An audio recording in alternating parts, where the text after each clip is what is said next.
क्या बोलते भाई लोक, आजचा विषय असा आहे. मी म्हटलं सकाळी म्हटलं माझ्या आईनं म्हटलं होतं वहिनीच्या घरी जाय, मी तिथून साचा घेऊन ये म्हणे कुरड्यासाठी. मी म्हटलं ठीक आहे म्हटलं. साचा घ्यायला गेलो, साचा देऊन घरी चाललं गेलो.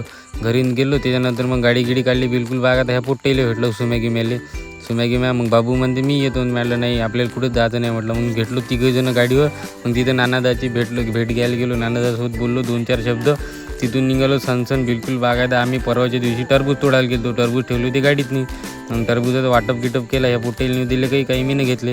त्यानंतर मग सम्या गाडी घेऊन आला. सम्या म्हणते चाललं म्हणते आपण भुशाला घेऊन म्हणते शाळेतनी. मग भुशाला गेलो, शाळेतनी आणाले.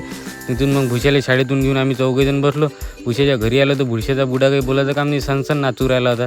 त्यानंतर घरी गेलो बा मी बिलकुल बागायचा मस्त तयारी केली. आंघोळ केली. मग निघालो सनसन. पहिले गेलो पेट्रोल टाकाले. तिथं पाहिलं तर पूर्व्या दिसला मला.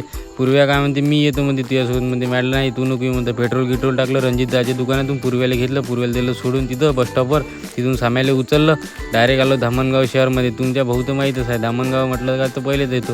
त्यानंतर गेलो भाऊच्या दुकानात. भाऊ मस्त खुर्चीवर बसून होते. ह्या भाऊचा स्वभाव तर काही पाहायचं काम नाही, 1 नंबर आहे. वैभ्या तिथून बोटं दाखवू राहिला होता. मग ह्या सायल्याला भेटलो हॉटेलमध्ये जाऊ स्नॅक्स पॉईंटमध्ये. 2-4 शब्द बोललो. त्यानंतर गेलो बुधवार बाजारमध्ये.